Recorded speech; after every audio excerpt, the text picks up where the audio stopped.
स्वर्गीय अनिल भाऊंचे जनतेवरील गारुड कायम. भैयांनी केली कमाल, दादांनी उडवली धमाल. विट्यात सत्तांतर, बाबर गटाने मारली बाजी. 22-4 व नगराध्यक्ष अशा मोठ्या फरकाने शिवसेनेचा झेंडा फडकला.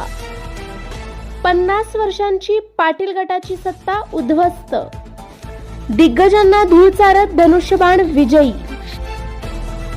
अत्यंत चुरशीने पार पडलेल्या विटा नगरपालिका निवडणुकीचा निकाल आज जाहीर झाला. ही निवडणूक शिवसेना व भाजप यांच्यात मोठ्या चुरशीने झाली. यामध्ये आमदार सुहास भैया बाबर यांच्या नेतृत्वाखाली शिवसेना पॅनलने 22-4 अशा मोठ्या फरकाने निवडणुकीत बाजी मारली. नगराध्यक्ष पदाचे उमेदवार सौ काजल संजय मेत्रे यांनी 3000च्या वर मताधिक्याने विजय मिळवला. गेल्या 50 वर्षांपासून पालिकेवर असणारी पाटील गटाची सत्ता बाबर गटाने उलथून लावली. बाबर गटाने विटा शहरात मोठा जल्लोष सुरू केला आहे.